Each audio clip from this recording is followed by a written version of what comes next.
Good morning children. Kusum ma'am की online class में आपका स्वागत है। प्यारे बच्चों, आज हम तीसरी कक्षा की हिंदी की पाठ्य पुस्तक झिलमिल का पाठ 14 है यह मेरा हरियाणा नामक कविता का सह प्रसंग सरलार्थ करना सीखेंगे और साथ ही इसमें इसके अभ्यास में आए हुए शब्दार्थ, प्रश्न उत्तर और अन्य गतिविधियां सब कुछ अच्छी तरह से सीखेंगे।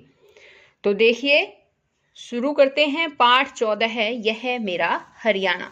तो पहले तो बताओ बच्चों, हरियाणा किसका नाम है? हमारे राज्य का नाम है। हमारा राज्य है हरियाणा। और इस कविता के माध्यम से हरियाणा राज्य की संस्कृति के बारे में बताया गया है कि हरियाणा के लोगों का खान पान कैसा है, पहनावा कैसा है, और यहाँ के लोगों के खेतों खलिहानों के बारे में, पनघट के बारे में, ये सब बातें इसमें अच्छी तरह से कविता के माध्यम से बताई गई है।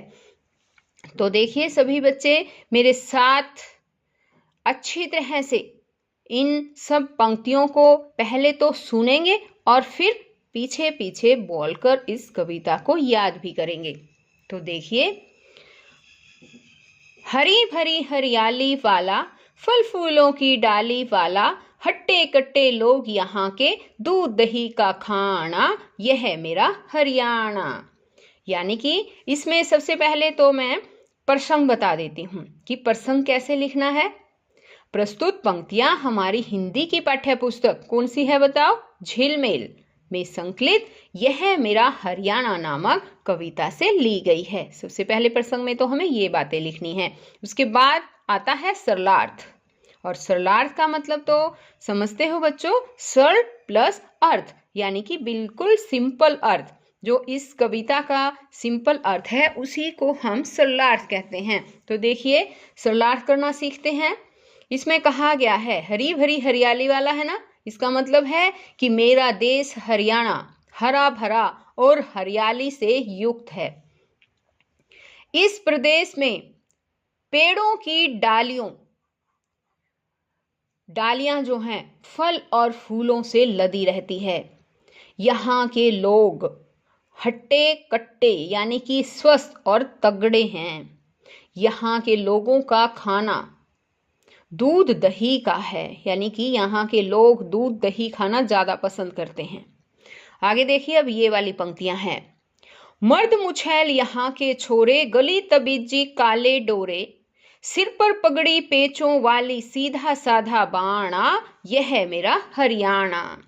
यानी कि कवि कहता है कि मेरे प्रदेश हरियाणा के युवक ताकतवर हैं और बड़ी बड़ी मूछें रखते हैं। ये युवक अपने गले में तबीजी और काले डोरे रखते हैं। सिर पर पगड़ी पेचों वाली, पेचों वालों का मतलब होता है मोड़ वाली पगड़ी, घुमावदार मोड़ वाली पगड़ी, ये यहाँ के लोग अपने सिर पर पहनते हैं। और इनका पहनावा, बाणा का मतलब होता है पहनावा, बहुत ही सीधा साधा है। आगे ये वाली पंक्तियां देखो। घाघरे घूंघट वाली बीर, पनघट से भर लावे नीर, मार मंडासा खेत कमावे, वेश पहन मर्दाना, यह मेरा हरियाणा। यानी कि अब इन पंक्तियों में हरियाणा की औरतों के बारे में बताया गया है कि यहाँ की औरतें घाघरा पहनती हैं और हमेशा घूंघट में रहती है, यानी अपना मुंह ढके रहती हैं, और पनघट से घर के लिए पानी भरकर लाती हैं, और खेतों में आदमियों की तरह वेशभूषा पहनकर अपने सर पर मंडासा मारकर, मंडासा बच्चों एक तरह का पुरुषों के, जैसे पुरुष अपने सिर पर वस्त्र धारण करते हैं, इसी तरह का एक कपड़ा होता है, एक वस्त्र होता है, उसको मंडासा बोलते हैं, अपने सिर पर लपेटे रखते हैं। तो उसी तरह से औरतें भी अपने सिर पर मंडासा मारकर खेतों में पुरुषों की तरह ही कमाती हैं। आगे ये वाली पंक्तियां देखो। भीम बलि से वीरों वाला, अर्जुन के से तीरों वाला, गीता का उपदेश दिया जो, सुना सभी ने जाना, यह मेरा हरियाणा। अब कहा गया है कि ये जो मेरा हरियाणा है, मेरा प्रदेश हरियाणा, भीम के समान बलशाली बहादुरों वाला है। यहाँ अर्जुन के समान लक्ष्य पर तीरों का संधान करने वाले पुरुष भी हैं। यहाँ पर गीता का उपदेश दिया, जो यानी कि भगवान श्री कृष्ण ने अर्जुन को गीता का उपदेश दिया था। बताओ बच्चों, कहाँ पर दिया था? पता है? कुरुक्षेत्र में। ठीक है, जो सुना सभी ने जाना, यानी कि इस गीता के उपदेश के बारे में सभी जानते हैं, सभी ने ये सुन रखा है, सभी इसको अच्छी तरह से समझते भी हैं। तो इस तरह से यहाँ इस कविता के माध्यम से हरियाणा के बारे में, हरियाणा की संस्कृति के बारे में बताया गया है। अब यहाँ देखिए बच्चों, आगे है इसका अभ्यास। अभ्यास में सबसे पहले हम शब्दों के अर्थ जाने, तो शब्दार्थ सीखते हैं। देखिए, यह है उपदेश, यानी कि शिक्षा या सीख। खेत कमाना, खेत कमाना का मतलब है खेत में काम करना। छोरे, हरियाणा में छोरे शब्द लड़कों के लिए यूज किया जाता है। छोरे का मतलब है लड़के। नीर, नीर का मतलब होता है पानी, यानी कि जल। पनघट, पनघट होता है पानी भरने का स्थान, जहां से औरतें पानी भरकर लेकर आती है। पेचो वाली, पेचो वाली होता है पगड़ी के घुमावदार मोड़। बाणा, बाणा का मतलब होता है पहनावा। मंडासा, मंडासा जो है वो सिर के चारों ओर लपेटा जाने वाला कपड़ा होता है। वेश, वेश मीन्स होता है वस्त्र, यानी कि कपड़े। हट्टे कट्टे, यानी कि मजबूत शरीर वाले, या फिर हम उन्हें हष्ट पुष्ट भी कह सकते हैं। आगे है कविता से, यहाँ पर कुछ क्वेश्चन दिए गए हैं। देखिए, हरियाणा के लोगों को हट्टा कट्टा क्यों कहा गया है? तो इसका उत्तर होगा, हरियाणा के लोग दूध दही का खाना खाते हैं, इसलिए यहाँ के लोगों को हट्टा कट्टा कहा गया है। अब सेकंड क्वेश्चन देखिए, हरियाणा के लोगों का पहनावा कैसा है? हरियाणा के लोगों का पहनावा सीधा सादा है, यानी कि बिल्कुल सिंपल कपड़े पहनते हैं। आगे है कविता में किन वीरों की बात कही गई है? कविता में भीम व अर्जुन जैसे वीरों की बात कही गई है। आगे बच्चों हमारा क्वेश्चन है आपकी बात। तो आपकी बात में तो जो भी क्वेश्चन दिए होते हैं, इनके आंसर बच्चों आपको खुद ही बताने होते हैं। तो देखिए, मैं इनको समझा देती हूँ। पहला क्वेश्चन है हमारा, आप भोजन में क्या क्या चीजें लेते हैं? तो बताइए बच्चों, भोजन में क्या क्या चीजें पसंद है आपको? शाबाश। तो आपको जो भी पसंद है, आपको अपनी बुक में यहाँ पर लिखना है। बताओ क्या क्या है? जैसे कि रोटी सब्जी है, दाल सब्जी में जैसे पनीर की सब्जी है, दूध पीना पसंद करते हो, दही खाना अच्छा लगता है, या कोई फल खाना अच्छा लगता है, यहाँ पर आपको लिखना है। आगे ये वाला क्वेश्चन है, आपके घर में पीने का पानी कहाँ से आता है? तो बच्चों आपको बताना है कि पीने का पानी नल से आता है, या आपकी मम्मी कुओं से पानी भरकर लाती है। तो ये यहाँ आपको लिखना है। आगे है, आपके माता पिता कौन कौन से काम करते हैं?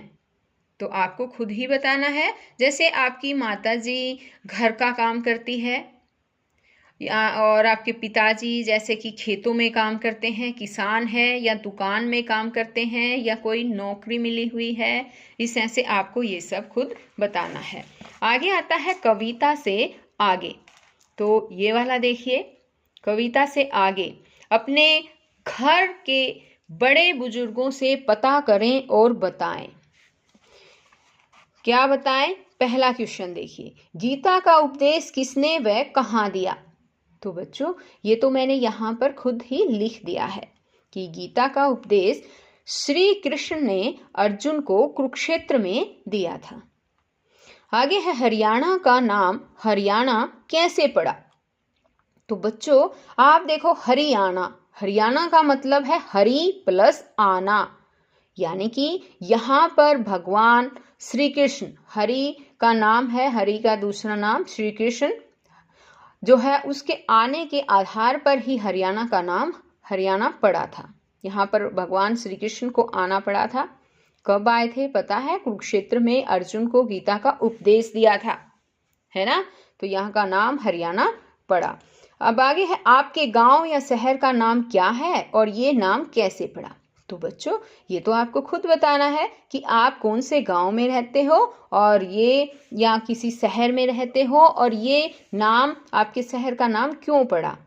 अगर आपको ना पता हो तो आप अपने मम्मी से, अपने पापा से या अपने दादाजी से भी पूछ सकते हैं। तो पूछकर यहाँ पर जरूर लिख लेना। आगे है कि सोच कर बताएं कौन कैसे हैं। हरियाणा के लोग, यहाँ पर खाली स्थान दे रखा था, ये मैंने भर रखे हैं और मैं इनको समझा देती हूँ कि हरियाणा के लोग हट्टे कट्टे हैं। हरियाणा की स्त्रियां घाघरे घूंघट वाली हैं। हरियाणा के वीर भीम से बली है, यानी कि हरियाणा के लोग भीम के समान बलवान है। हरियाणा का भोजन दूध दही है। आगे है, पंक्तियां पूरी करें। हरी भरी हरियाली वाला, फल फूलों की डाली वाला। तो ये जो लाइनें दे रखी है, पंक्तियां, हमारी कविता के अंदर है और आपको भी ये लिख भी लेनी है और याद भी करनी है। अब जैसे है, मर्द मुछैल यहाँ के छोरे, गले ताबिज काले डोरे, भीम बली से वीरों वाला, अर्जुन के से तीरों वाला। ये सारी पंक्तियां आपको खुद पूरी करनी है। आगे देखिए, सुने बोले और लिखे। यहाँ पर कुछ शब्द दे रखे हैं। देखो बच्चों, आपको क्या करना है कि इन शब्दों को सुनना है। जैसे अब मैं बोल रही हूँ, सभी शब्दों को आप ध्यान से सुने और फिर मेरे साथ साथ पीछे पीछे बोले और फिर अपनी किताब में आपको लिखना है। तो देखिए, इसको बोलते हैं हम तबीजी और यहाँ पर लिख देंगे तबीजी। और बाकी मैंने यहाँ लिख नहीं रखे हैं, तो आपको वो लिख देना है। मैं आपको बता देती हूँ उनको कैसे कैसे पढ़ा जाता है। ये है पगड़ी, मेरे पीछे पीछे बोलो, पगड़ी। छोरे, गाम, टूम, गठड़ी, घिलड़ी, कणक, ताऊ। तो ये बातें आपको सबसे पहले तो अब सुन भी ली है ना? फिर मेरे पीछे पीछे बोलना भी है और फिर अपनी बुक में लिखना है। अब आगे है भाषा की बात। समझे और लिखें।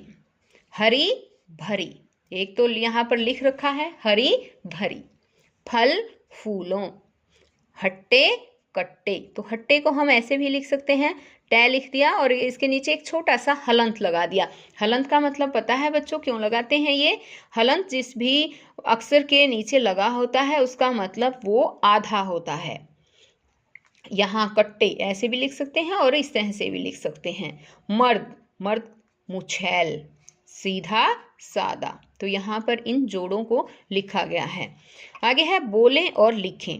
अर्जुन शब्द में ये देखिए, ये वाला, ये क्या है? रे, ऊपर आता है ना ये।